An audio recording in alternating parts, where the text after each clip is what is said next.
Hello students, कैसे हैं आप सब। होप आप सब अच्छे होंगे और अच्छे से अपनी प्रिपरेशंस कर रहे होंगे। Welcome to my YouTube channel. मेरा नाम है मोनिका गोयल। आज मैं आपके लिए लेकर आई हूँ मैथ्स की क्लास। ठीक है, सीईटी और एचटेट दोनों को मद्देनज़र रखते हुए, ठीक है, क्योंकि दोनों का एग्ज़ाम लगभग पास ही है, तो ऐसे क्वेश्चन मिक्स जो दोनों के लिए इम्पोर्टेंट हैं, दोनों एग्ज़ाम के लिए इम्पोर्टेंट हैं। ठीक है, चलो अब हम करते हैं अपना मैथ्स स्टार्ट। ठीक है, देखो अगर बात करें टीजीटी पीजीटी एग्ज़ाम की, तो उसमें एक दो क्वेश्चन मैथ्स पेडागोजी का भी आ जाता है। इवन कई बार तो 4-5 क्वेश्चन भी आए हैं। ठीक है, बीच बीच में जो वो क्वेश्चन आएंगे वो भी मैं आपको बताती चलूँगी। ठीक है, जैसे यही क्वेश्चन आया हुआ फर्स्ट, कोठारी कमीशन। ठीक है, कोठारी कमीशन कब था? 1964 टू 1966। ठीक है, आगे है प्रेजेंट। इसमें बताना था कि कौन कौन सा था उस टाइम पे। ठीक है, क्या क्या था इसके अंदर। Present curriculum is इनएडिक्वेट। जो प्रेजेंट करिकुलम था, ठीक है, वो इनएडिक्वेट था, यानी कि अपूर्ण था। ठीक है, कोठारी कमीशन में lack of creativity and constructivity, ठीक है, कंस्ट्रक्टिविटी और क्रिएटिविटी की कमी थी। ठीक है, करिकुलम बोझिल था, curriculum is over packed, all of the above. तो इसका आंसर था बच्चों ऑल ऑफ द अबव। ठीक है, ये पेडागोजी के 2-3 क्वेश्चन आते हैं। ठीक है, कई बार एग्जाम में टीजीटी पीजीटी में आ जाते हैं, तो आप इसको देख लीजिए। ठीक है, अब है मेन क्वेश्चन हमारा स्टार्ट होता है, जो दोनों के लिए, दोनों एग्ज़ाम के लिए इक्वली इम्पोर्टेंट है, सीईटी और मैं टीजीटी पीजीटी दोनों के लिए। ठीक है, इवन पीआरटी के लिए भी। ठीक है, क्योंकि हमारा मैथ्स कॉमन में भी आता है, ठीक है, क्वांट्स में, और वैसे सब्जेक्ट स्पेसिफिक भी है। हर किसी के लिए क्लास बहुत ज़्यादा इम्पोर्टेंट होने वाली है। ठीक है, देखिए स्टेटमेंट क्या है। ए शॉपकीपर अर्नड ₹504।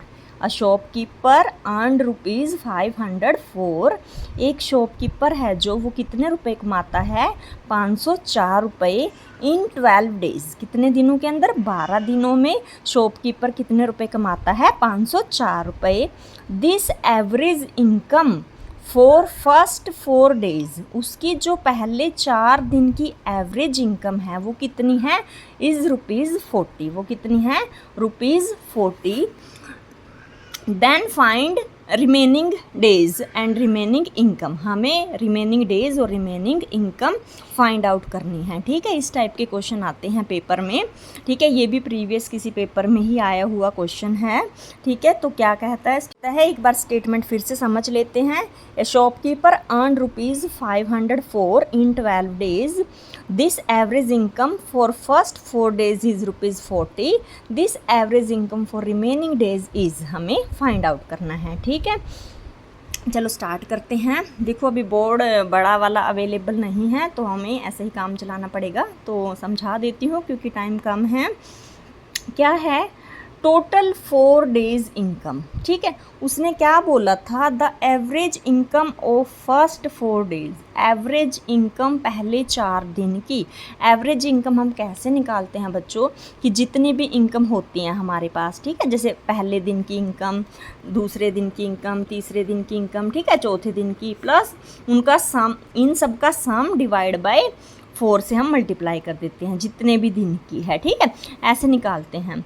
तो अब उसने बोला है कि 4 दिन की इनकम, ठीक है, कैसे है? एवरेज इनकम है, याद रखना। एक दिन की 40 है, तो 4 दिन की कितनी होगी? 160। ठीक है, मल्टीप्लाई कर देंगे। याद रखना, ज़्यादा के लिए हम क्या करते हैं? जब भी चीज़ें मोर हों तो उसके लिए मल्टीप्लाई करेंगे। जब भी चीज़ें लेस हों यानी कि कम हों तो उसके लिए हम क्या करेंगे बच्चों? डिवाइड करेंगे। ठीक है, तो इसने क्या बोला था? एवरेज इनकम 4 दिन की जो कितनी है? 40 रुपीज़ पर डे के हिसाब से, तो 4 दिन की कितना हुई?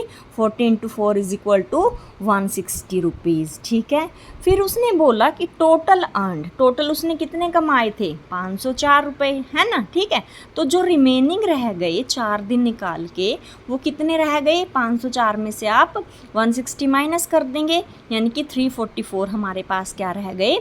रिमेनिंग रह गए। उसकी अर्निंग है ये। ठीक है, रिमेनिंग अर्निंग अगर पूछे, यहाँ तक पूछे सिर्फ अर्निंग, तो आपका यही आंसर हो जाता है कि 504। ठीक है, और एवरेज उसमें से 4 दिन की इनकम, ठीक है, 40 के हिसाब से 160 हुई, तो माइनस कर देंगे 344, ये हमारा आ जाएगा रिमेनिंग, ठीक है। लेकिन अब उसने हमें डेज़ भी पूछा है साथ साथ, है ना, उसने हमें क्या पूछा है, डेज़ भी पूछा है। तो हम क्या करेंगे, टोटल डे देखो हमारे पास कितने थे, 12, क्योंकि वो 504 रुपये कितने दिन में कमा रहा था, 12 दिन में, है ना। अब 4 दिन के तो हमने निकाल लिए, ठीक है, तो 12 में से 4 गए, कितने बच गए, 8 दिन बच गए, ठीक है। अब हमें 8 दिन की बतानी है, ठीक है, 8 दिन का एवरेज बताना है, ठीक है। तो ये कितना हुआ, रिमेनिंग 344 डिवाइड बाय रिमेनिंग कितने डेज़ हैं, 8 डेज़, ठीक है। तो 344 divide by 8 is equal to 43, ये आपका आंसर आ जाएगा, ठीक है। देखो कुछ नहीं है, जो बच्चे मैथ्स के हैं उनके लिए तो कुछ है ही नहीं, है ना, लेकिन जिनका सब्जेक्ट मैथ्स नहीं है वो थोड़ा ध्यान से देखें। शॉपकीपर ने 504 रुपये कमाए थे, ठीक है, 12 दिन के अंदर, ठीक है। फिर उन्होंने क्या कहा था कि 4 दिन की जो एवरेज इनकम थी वो 40 रुपीज़ थी, एवरेज थी, ठीक है। तो 4 दिन की टोटल इनकम कितनी हुई, 160, ठीक है। तो रिमेनिंग कितनी बची, 504 में से 160 घटा देंगे हम, तो 344 बच जाएगी। फिर उसने डे पूछा था, ठीक है, तो टोटल 12 दिन थे, 4 दिन का हम निकाल चुके हैं, कितने डे बच गए बच्चों, 8 दिन, ठीक है। अब हमें इसकी रिमेनिंग एवरेज इनकम बतानी है, तो total remaining income is 344 divide by total days remaining, है ना, डिवाइड बाय 8, तो 344 डिवाइड बाय 8 इज़ 43, ये आंसर है, ठीक है। ये क्वांट में भी इस टाइप के सम देखे जाते हैं, ठीक है। लड्डू से क्वेश्चन हैं, ये आसानी से हो जाते हैं। अब नेक्स्ट क्वेश्चन है 65 डिग्री इन रेडियन, ठीक है। ये जो छोटा सा दिया हुआ है ये इसको डिग्री बोलते हैं इन रेडियन, कि 65 डिग्री को हमें रेडियन में कन्वर्ट करना है। आपको ऐसे 4 ऑप्शंस दिए होंगे, ठीक है। उसके लिए ये फॉर्मूला आप लर्न कर लेना, मोस्ट इम्पोर्टेंट है। D stands for degree divide by 180, ठीक है, is equal to R stands for radians and pi, ठीक है, पाई स्टैंड्स फॉर पाई की वैल्यू वैसे 22/7 होती है, ठीक है। लेकिन अभी आपको एज इट इज़ भी रखना है, क्योंकि यहाँ ऑप्शंस में आपको एज इट इज़ पाई ही दिया हुआ है। अगर पाई नहीं दिया होता तो फिर पाई आप क्या लेते, 22 डिवाइड बाय 7, ठीक है। तो आपको ये फॉर्मूला याद रखना है, फिर से रिवाइज कर लो या लिख लो कहीं की पॉइंट की तरह, D divide by 180 is equal to R by pi, ठीक है। अब आपको कुछ नहीं करना, 65 डिग्री गिवन है, आपको डी के प्लेस पे पुट कर दो, ठीक है, 180 एज इट इज़, आर हमें फाइंड आउट करना है यानी कि radian, R divide by pi as it is, ठीक है, क्योंकि हमें पाई में ही वैल्यू चाहिए। फिर आप इसको कर दो क्रॉस मल्टीप्लिकेशन, ठीक है, by cross multiplication. Cross multiply कैसे करते हैं, सीईटी वाले बच्चे ध्यान से देखेंगे, 65 degree into pi is equal to R into 180 degree, ठीक है। ये क्या बना, 65 degree into pi is equal to R into 180 degree. हमें आर की वैल्यू चाहिए, आर उधर छोड़ दो, बाकी सारा यहाँ ले आओ, ठीक है, यानी कि 65 इंटू पाई यहाँ पे, हाँ जी, 180 को नीचे ले आओ इज इक्वल टू आर, ठीक है। जब इसको सॉल्व करेंगे तो हमारा आंसर आ जाएगा 13 पाई डिवाइड बाय 36, ठीक है। अब नेक्स्ट क्वेश्चन क्या है, if A's income is 25% more B's income, कि अगर ए की इनकम, ए कोई भी बंदा है या बंदी है, उसकी इनकम 25% ज़्यादा है किसकी इनकम से, बी की इनकम से, then by how much percent is B's income less than that of A's income, ठीक है। तो हमें क्या बताना है कि हाउ मच परसेंट, कितनी percent is B income, B की इनकम कितने परसेंट लेस, कम है then that of A's income, A की इनकम से, ठीक है। क्वेश्चन को स्टेटमेंट समझो, ए की इनकम 25% ज़्यादा है बी की इनकम से, तो हमें बताना है कि जो बी की इनकम है कितने परसेंट कम है ए की इनकम से, ठीक है। बहुत आसान क्वेश्चन है ये भी, देखो कैसे करना है हमें। अब हमें नहीं पता ए की इनकम कितनी है, बी की इनकम कितनी है, ठीक है। हमें सिर्फ दिया हुआ है कि ए की इनकम 25% ज़्यादा है बी की इनकम से, तो हमें लेट करनी पड़ेगी, ठीक है। तो हम मान लेते हैं, और जब भी मानते हैं ना, एक छोटा सा आंकड़ा जैसे 100 मान लेते हैं, इसे परसेंटेज में निकालना ईजी हो जाता है हमारे लिए, ठीक है। वैसे तो x भी मान सकते थे, पर जो CET वाले बच्चे हैं देखो x मान के थोड़ा सा उनके लिए टफ हो जाता है, तो आप क्या मान लो 100, ठीक है। Let B's income is 100, B की इनकम कितनी है हमारे पास 100, ये हमने मान लिया। अब हमारा क्वेश्चन क्या कहता है कि जो ए की इनकम है बी से 25% ज़्यादा है, 25% ज़्यादा, यानी कि देखो बी की इनकम 100 है, 25% प्लस कर देंगे उसमें, तो वो किसकी इनकम हो जाएगी, ए की इनकम, ठीक है। और 100 का 25% कितना होता है 25 रुपये, ठीक है। तो 100 + 25 कितना हो गई 125, यानी कि अगर हम बी की इनकम 100 रुपये मानते हैं तो ए की इनकम हमारे पास कितनी हो जाएगी 25% मोर के हिसाब से 125 रुपीज़, ठीक है। यहाँ तक समझ आ गया? कोई डाउट हो तो आप कमेंट बॉक्स में डाल देना, ठीक है। उसके बाद वो क्या कहता है कि बी की इनकम कितनी कम है, कितने % कम है, ये बताना है। पहले हम यही देख लेते हैं कि बी की इनकम कितनी कम है। देखो 25 कम है, क्योंकि ए की हमने अभी अभी निकाल ली, ए की इनकम कितनी आई, ए की इनकम अभी अभी निकाली 125, बी की इनकम कितनी लेट की थी हमने 100, तो बी की इनकम कितनी कम हुई 125 में से 100 माइनस कर देंगे तो 25 रुपये, ठीक है। तो बी की इनकम कितनी कम हुई 25, लेकिन हमें तो वैल्यू परसेंटेज में निकालनी है और उसका लॉस निकालना है, कितने % लेस थी, है ना। तो परसेंटेज लॉस का एक फॉर्मूला होता है, आप इसको भी लिख लीजिए और याद कर लीजिए। प्रॉफिट या फिर लॉस, ऊपर क्या आएगा प्रॉफिट या फिर लॉस डिवाइड बाय CP, ठीक है। कॉस्ट प्राइस होता है जो मल्टीप्लाई बाय 100, ठीक है। प्रॉफिट या loss divide by CP into में 100, ये मोस्ट इंपॉर्टेंट फॉर्मूला है, आप इसको लर्न कर लीजिएगा, ठीक है। अब देखो हमारे पास जो उसका लॉस हुआ था, यानी उसकी इनकम कितनी कम थी 25, ठीक है। 25 डिवाइड बाय टोटल कितना था 125 इंटू में 100, ठीक है। इसको आप कट कर देंगे, 25 की टेबल पे जाएगा, 25 1 जा 25, 25 5 जा 125, फिर 5 को 100 से कट करेंगे तो ये 20 आ जाएगा। तो कितना आंसर हुआ हमारे पास 20%, यानी कि उसको कितना लॉस हुआ 20% हमारा आंसर है, ठीक है। समझ आया? अब नेक्स्ट है इस टाइप का सम जो अलजेब्रा का है, ठीक है। बहुत सारे बच्चे गलत करते हैं इसको, स्पेशली जिनके पास मैथ स्पेसिफिक नहीं होता। क्या है देखो 6/7 + 7 रेज़ टू पावर 3/4 - 6 इंटू में 1/2 डिवाइड बाय 7/3 इंटू में 9, इसको आपको सॉल्व करना है और इसकी वैल्यू बतानी है कितनी आएगी, ठीक है। तो देखो ये भिन्न होती हैं हिंदी में, इनको कैसे सॉल्व करते हैं, जो इस टाइप की मल्टीपल फ्रैक्शन होती हैं उनको कैसे करते हैं। देखो नीचे वाला जो ये 4 है इसको इससे मल्टीप्लाई करते हैं, यानी कि 4 × 7 = 28, ऊपर वाले में ऐड करते हैं +3, 28 और 3 कितना हो गया 31, ठीक है। तो ये क्या आ जाएगा हमारा 31 डिवाइड बाय 4, ठीक है, माइनस ऐसे इसको कैसे करेंगे 2 × 6 = 12 + 1 यानी कि 13 डिवाइड बाय 2, ठीक है। अब नीचे वाला जो 7/3 इंटू 9, तो 3 की टेबल पे कट रही है, 3 3 जा 9, तो 7 3 जा 21, ठीक है।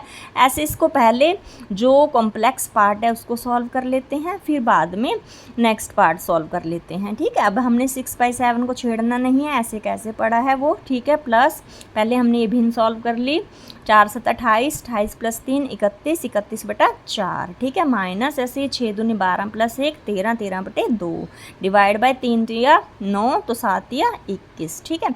अब फिर से हमें क्या करना है, इस अंदर वाले पार्ट को सॉल्व करना है, ठीक है। इस अंदर वाले पार्ट को सॉल्व करना है, और अभी देखो हम of 42 is equal to, of 42 दिया हुआ है, ऑफ का मतलब होता है का यानी कि गुना, ठीक है।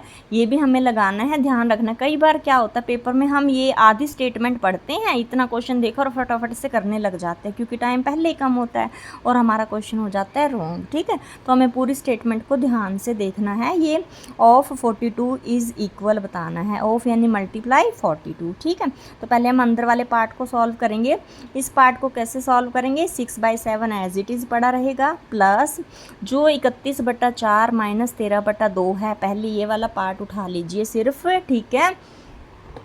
तो देखो कैसे कर सकते हैं इसको, क्या था 31/4, ठीक है, माइनस 13/2, इसका एलसीएम लेना है। एलसीएम आप जैसे भी सीटी वाले बच्चे देखें ऐसे लेते हैं ना, 2 की टेबल पे 2 2 ज़ा 4, 2 1 ज़ा 2, 2 2 ज़ा 4, है ना, ऐसे लेते हैं। तो जो भी आ गया 4, तो 4 1 ज़ा 4, तो 31 1 ज़ा 31, ठीक है। जो यहाँ पे मल्टीपल होगा वही ऊपर मल्टीपल होगा, ठीक है। फिर माइनस आ गया 2 2 ज़ा 4, 13 2 ज़ा 26, ठीक है, 2 2 ज़ा 4, 13 2 ज़ा 26, ठीक है। 31 माइनस 26 कितना होता है हमारे पास, 31 में से 26 माइनस कर दो, दैट इज़ 5/4, दैट इज़ 5/4, ठीक है। इस तरीके से करेंगे तो देखो 5/4, और जो ये 21 है ये नीचे पड़ा है हमारा, ठीक है। जो ये एलसीएम वाला 4 आएगा इसके साथ मल्टीप्लाई हो जाएगा, तो ये 21 4 जा कितना हो जाएगा 84, ठीक है। तो हमारा फाइनल क्या बन गया अब 6/7 प्लस 5/84, ठीक है। इंटू में बाहर क्या था 42। अभी डायरेक्ट मत काट देना, ये ब्रैकेट का ध्यान रखना, ठीक है, ब्रैकेट लगा लिया करो। अब फिर से आपको इसका एलसीएम लेना है 7 और 84 का, ठीक है। हमने एलसीएम लिया 84 आया, ठीक है। फिर 7 की टेबल में देखो 84 कहाँ तक जाता है, ठीक है, 12 पे गया ना, ठीक है। फिर 12 7 84 होता है ना, ठीक है, 12 7 84 हो गया, ठीक है। और 12 को जब 6 से करेंगे 72 हो जाएगा, ठीक है। ऐसे 84 का 1 जा 84, तो ये 5 1 जा 5, तो ये हो जाएगा हमारा 72 प्लस 5 77/84। जब इसको काटेंगे, ठीक है, 3 पे जा रहा है, नहीं किस पे जा रहा है 7 की टेबल पे, 7 1 जा 7, 7 1 जा 7, ठीक है, हाँ 11/12, ठीक है। फिर जो ये 42 था बाहर वाला, कीप इन योर माइंड, इसको ध्यान में रखना है, ये इंटू में 42, तो इसको कट कर देंगे तो ये कितना आया हमारे पास 77/2 इज इक्वल टू 38.5, ठीक है। कैलकुलेशन का सम है, पर बहुत बार सीईटी जैसे एग्ज़ाम में देखा गया है, और हम टीजीटी में भी ऐसे क्वेश्चन आते हैं, पीआरटी में भी, और हम इसको कई बार मिस्टेक से गलत कराते हैं जल्दी जल्दी के चक्कर में, तो आपको ध्यान से कैलकुलेशन करना है इसका, ठीक है। अब नेक्स्ट क्वेश्चन है, A student makes wrongly entered with 83 instead of 63। एक बच्चा है जो गलती से 83 एंटर कर देता है 63 की जगह, आना तो 63 था, उसने एंटर क्या कर दिया 83, ठीक है। ड्यू टू दिस मिस्टेक, इस मिस्टेक की वजह से जो the average marks for the class got increased by half number of student in class, की जो उसने गलती करी, क्या गलती करी थी कि जो 63 लिखना था उसकी जगह 83 लिख दिया। इसकी वजह से जो सारे क्लास के एवरेज मार्क्स थे, पूरी क्लास के मार्क्स थे, वो हाफ नंबर इंक्रीज हो गए, ठीक है। हमें ये बताना है कि एक्चुअल में कितने स्टूडेंट थे क्लास में, ठीक है, number of students in class हमें फाइंड आउट करना है। तो देखो इसको कैसे करेंगे, हमें number of students in class find out करना है, ठीक है। सबसे पहले क्या था, मार्क्स कितने बड़े, ठीक है। तो मार्क्स, टोटल मार्क्स कितने बड़े, 63 लिखना था 83 लिख दिया, यानी कि 20 नंबर बढ़ गए, 83 माइनस 63, तो टोटल क्लास के नंबर कितने बढ़ गए 20, ठीक है। फिर हमें एवरेज इंक्रीज निकालना है, तो उसने बोला था कि जो average marks for the class got increased by half, ठीक है। अब एवरेज के लिए हमें बाकी के नंबर टोटल पूरे स्टूडेंट्स पता होने चाहिए, तभी निकाल लेंगे, है ना। तो हम लेट कर लेते हैं उसको x, ठीक है। स्टूडेंट्स को हमने क्या लेट कर लिया x, ठीक है। कितना बड़ा हाफ, ठीक है, is equal to total marks increase कितने हुए थे 20, ठीक है। तो x into half is equal to 20, equation बन गई हमारी, ठीक है। तो ये क्या बन गया x/2 is equal to 20, x/2 is equal to 20, ठीक है। फिर ये 2 उधर चला जाएगा, x is equal to 20 into में 2, तो x इज इक्वल टू 40, यानी कि जो नंबर ऑफ़ स्टूडेंट्स थे हमारे पास कितने आए 40, ठीक है। नंबर ऑफ़ स्टूडेंट कितने आए 40, ठीक है। यही हमें निकालना था कि कितने नंबर ऑफ़ स्टूडेंट्स हैं हमारे पास, ठीक है। अब नेक्स्ट फिर इम्पोर्टेंट क्वेश्चन है, पीआरटी, टीजीटी और सीईटी के लिए important. 2.33 into 2.33 plus 0.33 into 0.33 minus 0.66 into 2.33। ठीक है, ये इस टाइप की हमें इक्वेशन को सॉल्व करना होगा और नीचे हमें ऑप्शंस दिए गए हैं। देखो इस टाइप की क्वेश्चन अगर आप पेपर में टाइम तो होता नहीं है ना, 1 मिनट से भी कम होता है। ठीक है, तो हम मल्टीप्लाई करते हैं, कई बार डायरेक्ट मल्टीप्लाई करेंगे, जैसे सपोज 233 को 233 से फिर पॉइंट्स लगाएंगे फिर प्लस करेंगे, ऐसे बहुत टाइम लग जाता है। तो इनके शॉर्टकट के लिए फॉर्मूले होते हैं, फॉर्मूले देख लो। देखो आपको क्या कैसा कैसा कुछ दिख रहा है, एक टर्म ये 2.33 इंटू 2.33 है ना, दोनों रिपीट दिख रही हैं। यहाँ पे 0.33 इंटू 0.33 ये भी रिपीट दिख रहा है। माइनस माइनस देखो 0.66 इंटू 2.33 2 टाइम्स ये ऐसा दिख रहा है कि 0.33 का 2 टाइम्स है ना। इस तरीके से हमें इक्वेशन दिख रही है, तो हमारे माइंड में फटाफट से फॉर्मूला आ जाएगा। बहुत ही इजी सा फॉर्मूला है।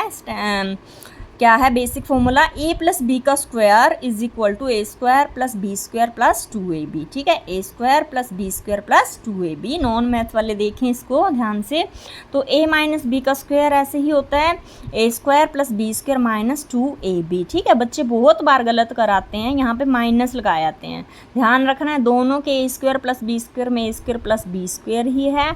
अगर प्लस का फॉर्मूला है तो सारे प्लस के साइन आएंगे, अगर माइनस का है तो सिर्फ माइनस 2ab के साथ आएगा। ठीक है, बाकी हमारा प्लस में ही रहेगा। अब देखो हमें जैसा जैसा फॉर्मूला दिख रहा है वैसा वैसे इसको लिख दो। 2.3 2 बार है यानी कि 2.33 का स्क्वायर प्लस ऐसे 0.33 का स्क्वायर। अब देखो बीच में माइनस साइन है ना, ठीक है, तो माइनस का ही फॉर्मूला लगेगा। माइनस 2 इंटू में क्या है, अपने इसको भूल जाओ, अभी अपने अकॉर्डिंग लिखो। 2 ए बी लिखना था, 2 इंटू ए अपना क्या है 2.33 है, बी अपना 0.33 है, तो 2 इंटू में 2 इंटू 2.33 इंटू में 0.33। ठीक है, जब इसको हम सॉल्व करेंगे यानी कि ये सारा किसका फॉर्मूला बन गया इन शॉर्ट 2.33 माइनस 0.33 के स्क्वायर का, यानी कि ये बन गया ना। देखो A square plus B square minus 2ab। ठीक है, इसको सॉल्व करके देखना यही आएगा। ठीक है, 2ab, सॉरी यहाँ 2 नहीं आएगा क्योंकि इसको मल्टीप्लाई करेंगे तो यही वाली आ जाएगी। ठीक है, हाँ आएगा। ठीक है, क्योंकि ये 66 है ना। ठीक है, हाँ आएगा। ठीक है, तो a माइनस बी का होल स्क्वायर, अब डायरेक्ट इसमें से ये माइनस कर दो, तो 0.33 माइनस करेंगे तो सिर्फ 2 बचेगा, 2 का स्क्वायर करेंगे तो वो 4 आ जाएगा, 4 हमारा आंसर आ जाएगा। ठीक है, तो इतनी लंबी हमें मल्टीप्लाई नहीं करनी पड़ी, डायरेक्ट फॉर्मूले से हो गया। क्या करा हमने, स्क्वायर का फॉर्मूला लगा दिया, पहले स्क्वायर फॉर्म में लिख लिया। देखो अगर आपको आता ही है फिर तो ये लिखने की भी ज़रूरत नहीं, डायरेक्ट दिख रहा है आपको, फॉर्मूला बन गया a माइनस बी के होल स्क्वायर का, a में से b में a माइनस बी लिखो, उसका स्क्वायर लिखो और डायरेक्ट आंसर करके आगे बढ़ो, क्योंकि टाइम बहुत कम होता है हमारे पास, है ना। अब ऐसे ही एक क्यूब का फॉर्मूला, वो भी बहुत इंपॉर्टेंट है। ठीक है, जैसे दे रखा है question 3x plus 2y is equal to 14 and xy is equal to 8, then 27x cube plus 8y cube हमें फाइंड आउट करना है। ठीक है, तो हमें ये भी ऐसे ही फॉर्मूले में x की इसको a लेट कर लो सारे को। ठीक है, जो 3x प्लस 2y का होल क्यूब, एक को a लेट कर लिया, इसको b लेट कर लिया। ठीक है, अब इसको सॉल्व करो।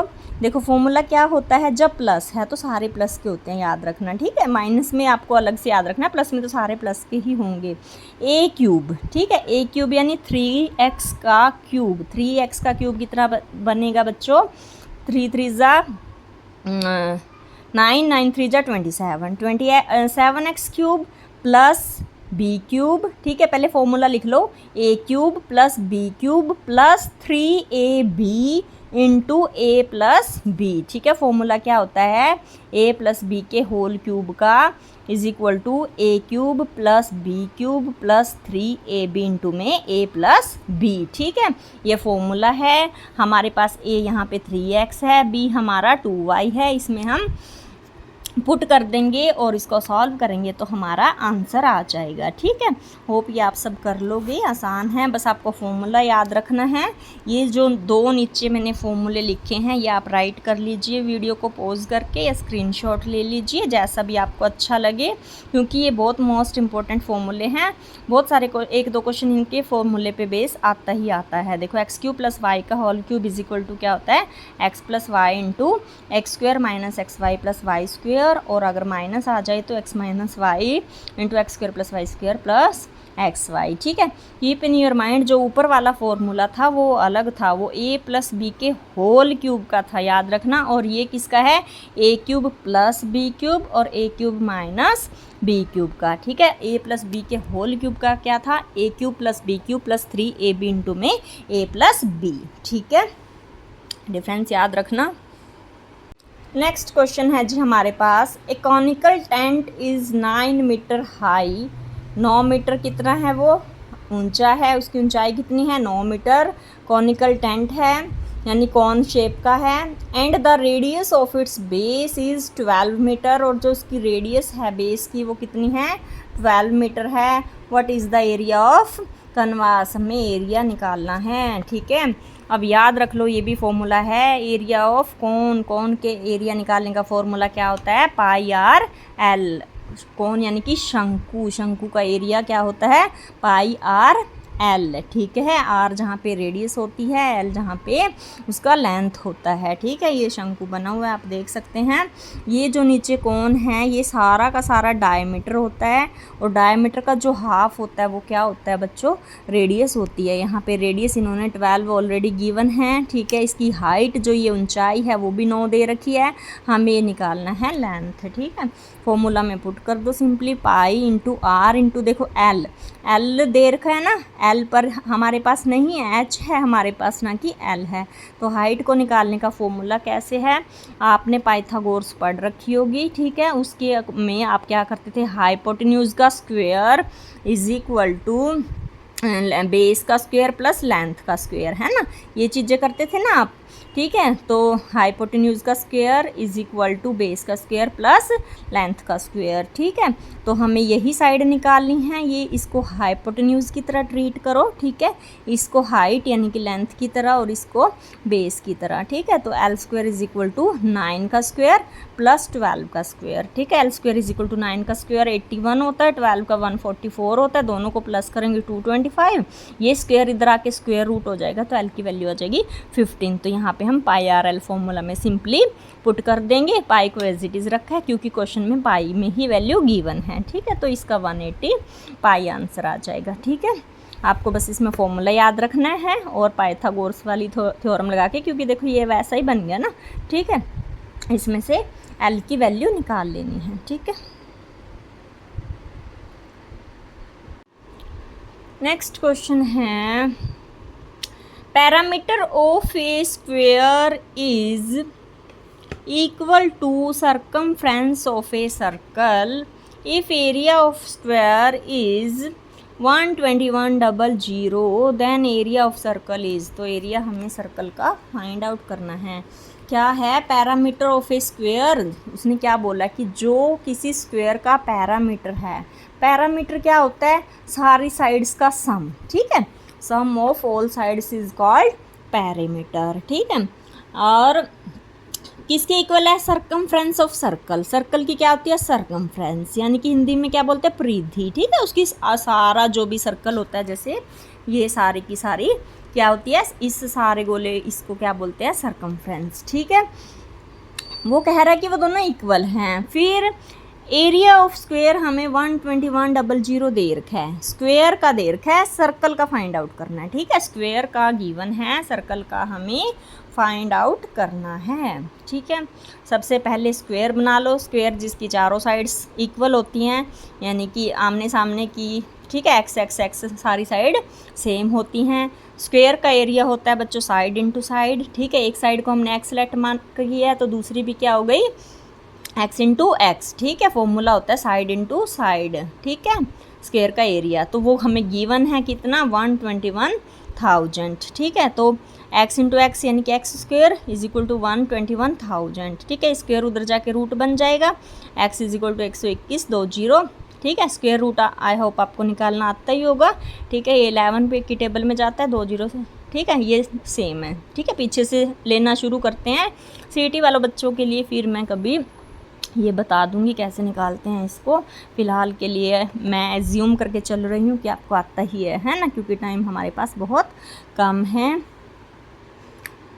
तो x की वैल्यू 110 आ गई। अब हमने क्या करना था, पैरामीटर ऑफ स्क्वायर, ठीक है। उसने जैसा जैसा बोला था कि जो पैरामीटर है स्क्वायर का वो सर्कल की सरकमफ्रेंस के बराबर है, ठीक है। अब पैरामीटर मैंने क्या बताया था, सम ऑफ ऑल साइड्स, ठीक है।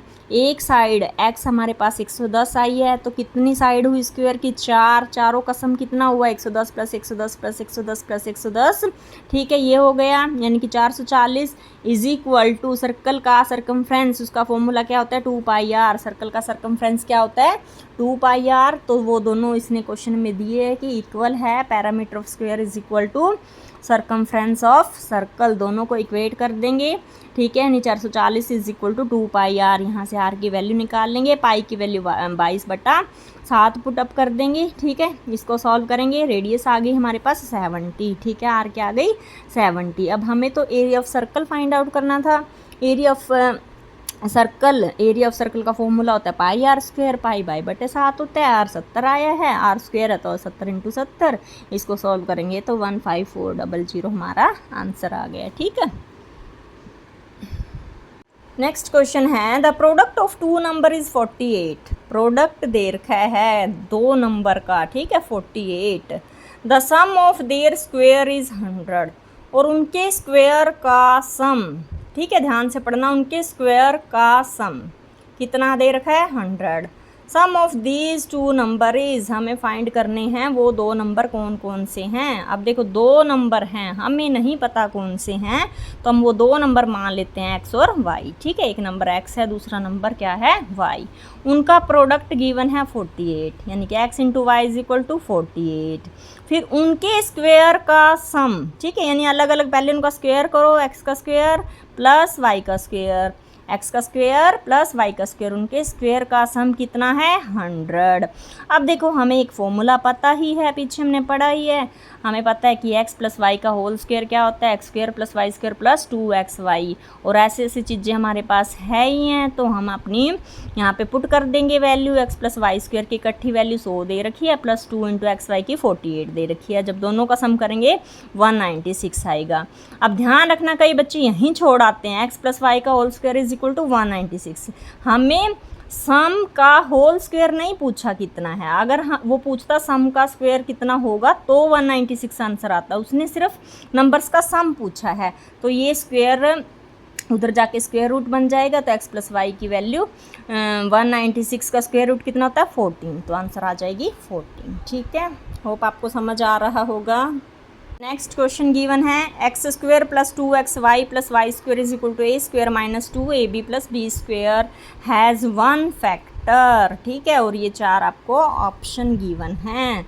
देखो जब भी ऐसे ऑप्शन गिवन हो, सबसे बेस्ट मेथड क्या होता है, तो आप क्या करो, वैल्यूज़ या तो by hit and trial method से, या फिर ऑप्शंस में जो जो वैल्यू दे रखी होती है ना वही पुट कर करके देख लो, ठीक है, जिससे वो सेटिस्फाई कर जाए। सेटिस्फाई मतलब दोनों side, left hand side equal आ जाए राइट हैंड साइड के, तो आपका सम ईजिली सॉल्व हो जाता है, ठीक है।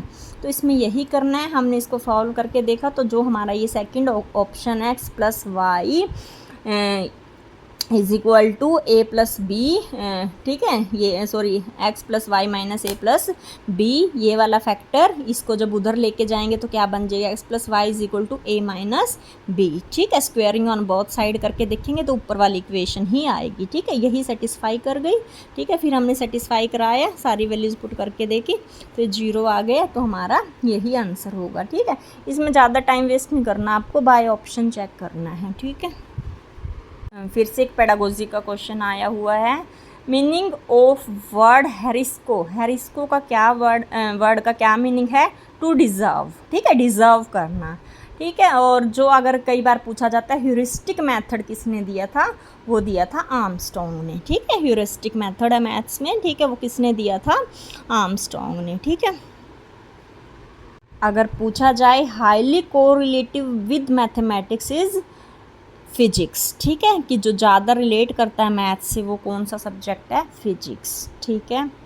नेक्स्ट क्वेश्चन दे रखा है आपको, स्क्वायर रूट ऑफ 7 - 4√3 इज, ठीक है। जब इस टाइप का क्वेश्चन आए, बहुत बार पेपर में आया है, स्क्वायर रूट गिवन है, पूरी के पूरे को देखो विद स्क्वायर रूट आप वैल्यू एक्स लेट कर लो। ठीक है, अगर खाली को लेट करोगे ना फिर कंफ्यूजन होगी। ठीक है, क्योंकि बोथ साइड स्क्वायर लोगे, काटोगे, ये करोगे, है ना। तो आप क्या करो, स्क्वायर रूट पूछा है ना, तो विद स्क्वायर रूट वैल्यू को एक्स लेट करो, फिर स्क्वेयरिंग ऑन बोथ साइड करो, तो यहाँ से स्क्वायर हट जाएगा, यहाँ पे लग जाएगा स्क्वायर। ठीक है, फिर हमें क्या करना है, बस बाय ऑप्शन चेक करना है। ठीक है, वैल्यू सेटिस्फाई करा के देख लो कि इस ऑप्शन से ये वाली वैल्यू सेटिस्फाई कर रही है।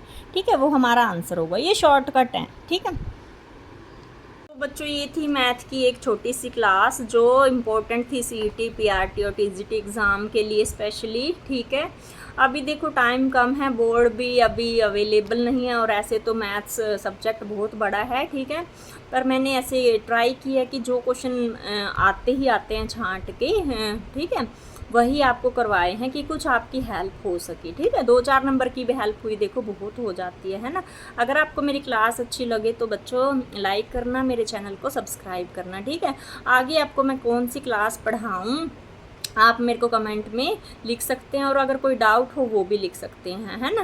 ठीक है, अगर छोटी मोटी कोई गलती हो जाए वो आप खुद वेरीफाई कर लेना। देखो ठीक है, ऐसा चलता ही रहता है, कोई बिग इशू नहीं है। ठीक है, थैंक यू मेरे साथ बने रहने के लिए, thank you for watching my videos.